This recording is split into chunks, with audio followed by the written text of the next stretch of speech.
Hola chicas, hoy vamos a ver el barroco. El barroco va desde finales del siglo XVI a principios del siglo XVIII. Como vimos en el Renacimiento, la danza se convirtió en el centro de la vida cortesana y es recién en Francia, cuando pasa a Francia, que llega a su amplio desarrollo. Quien lleva el ballet a Francia es Catalina de Medici, que contrata un bailarín y violinista italiano, Baldassino de Belgioso. Lo primero que hace este bailarín es afrancesar su nombre y pasa a llamarse Baltasar de Beaujeu. Su primer encargo se llamó Le Ballet Comique de la Reine, que fue realizado en 1581. Era un espectáculo musical mimado y cantado. Duraba 10 horas y media, pero según las crónicas de la época, no era la longitud del espectáculo un motivo de aburrimiento. La concurrencia quedó complacida y esto nos da una idea más o menos de cómo eran los espectáculos de la época, ¿sí? En ese momento no era solo baile, sino que se narraba, se cantaba, tenía partes diferentes. Esta forma de ballet se extendió rápidamente por toda Europa y eran los espectáculos característicos del barroco. El barroco en sí es un arte que vive en movimiento, sea en la danza, en la arquitectura, en la pintura. Todo lo que viene del barroco tiene que ver con el movimiento y surgió por las estrictas normas que venían del Renacimiento, como una forma de rebeldía. En el siglo XVII la estructura del ballet era la misma que la de una obra dramática, donde la acción se expone, se desarrolla y se desenlaza. El ballet tenía 3 partes. Una obertura, que era donde se exponía el tema, se realizaba un recitado, se explicaba. Después, en el medio, estaba la entrée, que eran los actos de la tragedia o la comedia que se mezclaban con canto, recitado y danza. Y para cerrar estaba el gran ballet o el ballet general, que era como el punto más alto del ballet. Era el momento alucinante, donde solo lo podía ver la aristocracia y excluían a los plebeyos de esta parte del ballet. A esto se le llamaba el ballet de corte y estaba muy cerca de lo que era la comedia musical de hoy en día, porque además era el centro de reunión de las artes de la época. Encerrado en la corte, no tardó en adoptarse al modelo de los cortesanos, refinamiento, esplendor y sueños.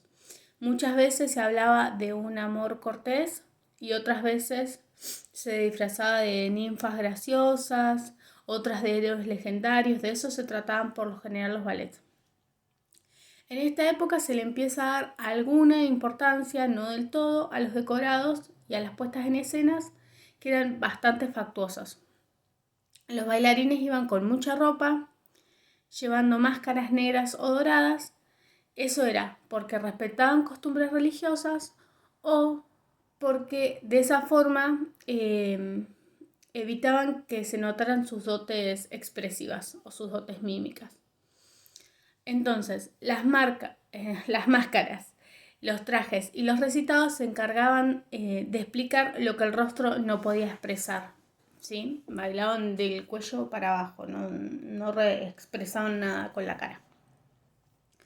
Muchas veces en estos ballets participaba el rey, y si el rey participaba no podía bailar ninguna mujer, sea el rango que tuviera.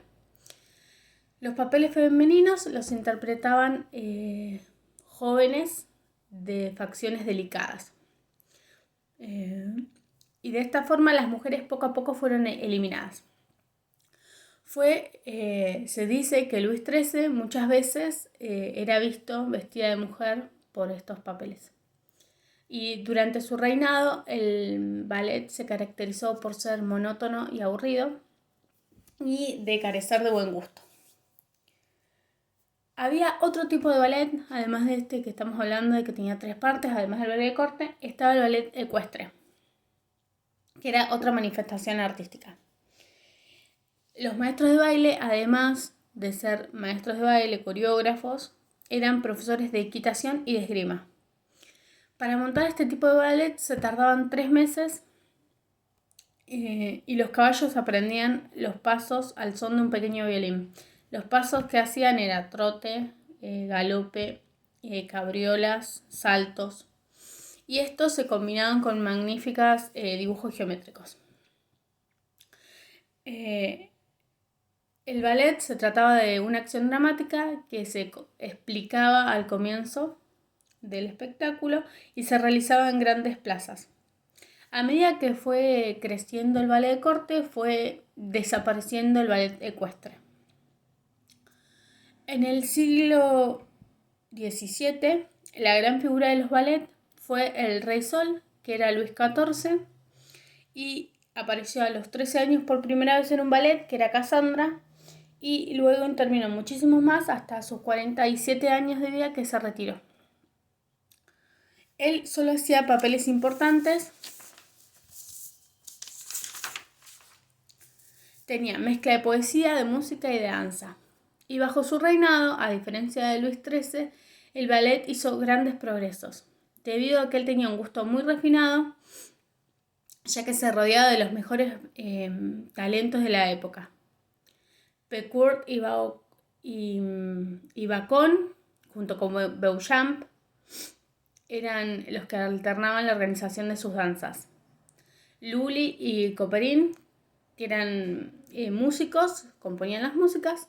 Molière hacía sus argumentos y Bérain se encargaba de los trajes y de los efectos escénicos. En 1661, Luis XIV construyó la Real Escuela de Música de París y al año siguiente la amplió con danza, o sea que la Real Escuela de Danza de París se creó en 1662.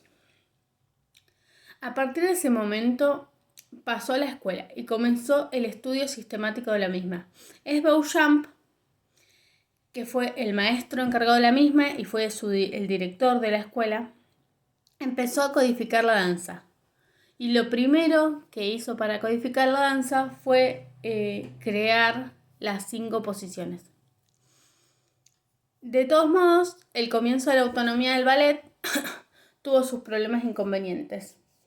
Se dice que había más cantantes pasables que bailarines. Como los espectáculos de danza habían estado tanto tiempo encerrados en la corte, al constituirse un espectáculo público no se tenían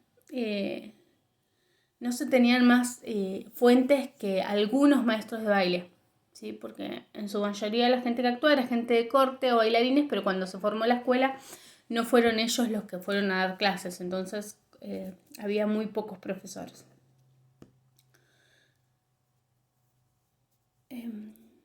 La escasez de temas era grande y seguían representando sin bailarinas.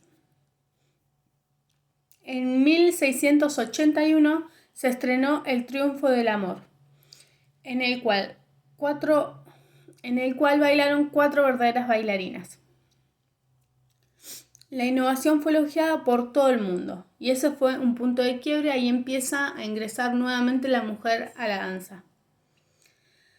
De todas formas, los trajes seguían siendo muy pesados y con símbolos llenos de adornos que impedían la evolución de los pasos y que seguían siendo a tierra, ¿sí? Terra a terra. La coreografía seguía siendo en líneas horizontales, pero la técnica ya estaba más definida y descrita por Feuillot en su libro. Coreografía o el arte de escribir la danza, así era el libro de Feuillot. Obra inspirada en los trabajos de Beauchamp. Fue Feuillot quien tuvo la idea de fijar un vocabulario de la danza y trabajó mucho en ella, pero nunca formó parte de un cuerpo de baile. Las danzas más importantes del barroco eran la bourrée, la corrente, la chacona, la giga, el minué, la zarabanda, el paspié y el pasacalle. Es el minué el que tuvo mayor favor y siguió desarrollándose en los siglos siguientes y fue modificándose y hasta el día de hoy, por ejemplo, es una de nuestras danzas tradicionales. Como todos estos avances, nadie disputó al ballet francés el primer puesto, que por derecho le correspondía. Europa entera se disputaba a los maestros y bailarines franceses, por lo que fueron ellos quienes establecieron las bases de la danza clásica internacional. Nosotros vamos a ver que ahora el auge es el ballet francés en el momento del barroco, pero después del ballet romántico el ballet francés entra en decadencia y en ese momento es donde empieza a tomar auge el ballet ruso. ¿Sí? Por eso hoy en día existen dos escuelas, que es la escuela francesa y la escuela rusa, que son las más importantes.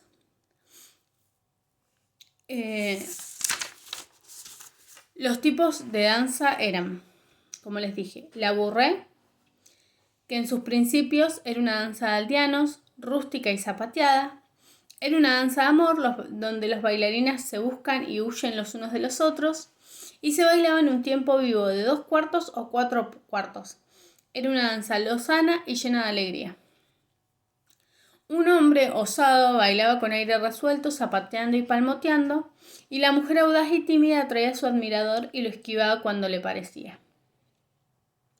Después tenemos la corrente, que es una danza que se fue desarrollando hacia formas más rápidas. La habíamos visto en el Renacimiento, que se la llamaba también danza de los doctores. Bueno, en el barroco pasó a ser una danza bastante más rápida. Se bailaba con pasajes breves de idas y venidas, frecuentes flexiones de rodilla y muy velozmente. La misma consistía en pasajes fluidos de corcheas a tiempo de 3 cuartos. Después está la chacona. Era una danza lenta y suave al compás de 3 cuartos de origen español. Era una danza teatral exótica parecida a la zarabanda. La zarabanda era de un origen y etimología oscuros.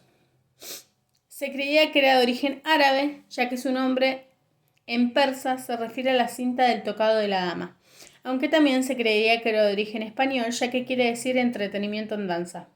En la corte adquirió un carácter noble y solemne, a pesar de que se bailaba con castañuelas. Era un aire simple y lento a compás de 3 cuartos.